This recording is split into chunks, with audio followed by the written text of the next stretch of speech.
Kini fotografi memang sudah menjadi hal yang lazim. Saking populernya, semua orang pun ingin mencoba mendalami kemampuan yang satu ini.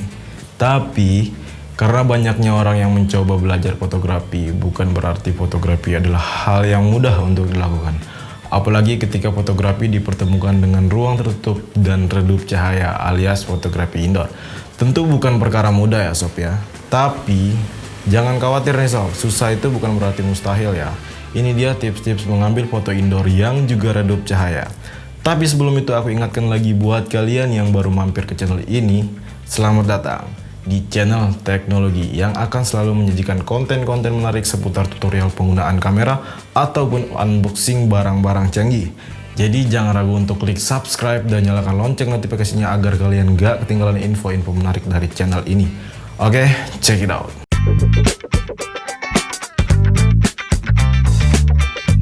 Oke sob, kita masuk ke tips pertama, mendekat ke jendela atau pintu.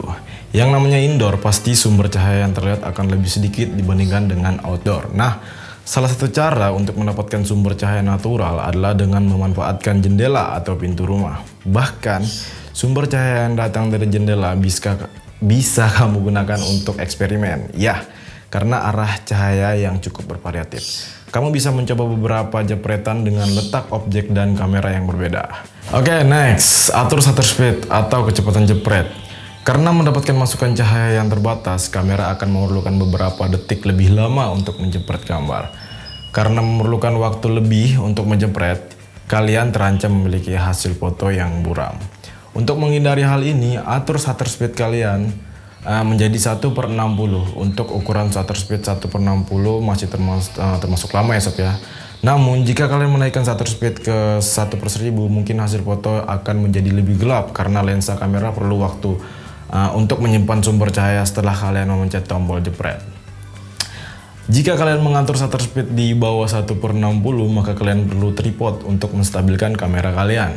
Oke? Bukaan lensa pun perlu diperhatikan. Selain shutter speed, bukaan lensa alias aperture juga harus kalian perhatikan.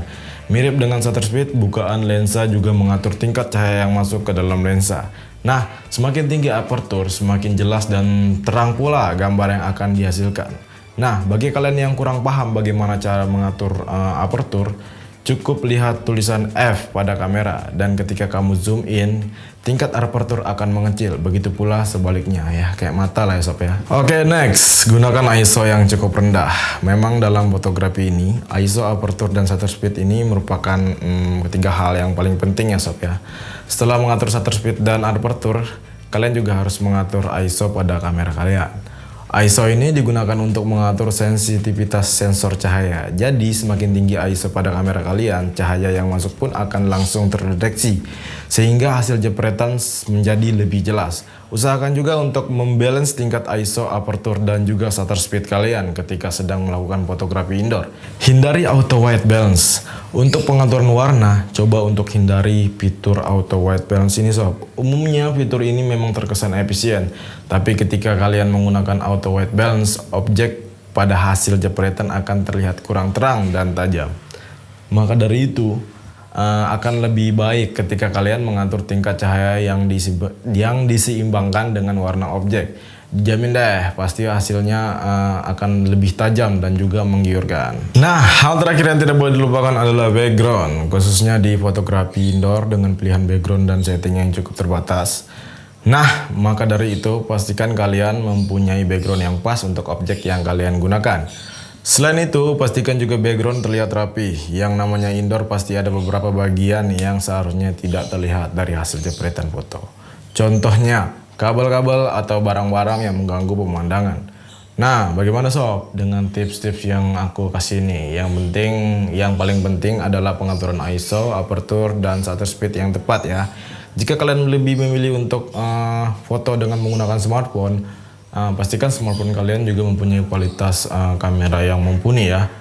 Nah, oke sob, mungkin itu aja yang bisa aku bagikan untuk kalian semua. Jangan lupa bahagia, karena bahagia itu jika kalian udah subscribe channel ini. Oke sob, aku Edwin, sekian and see you.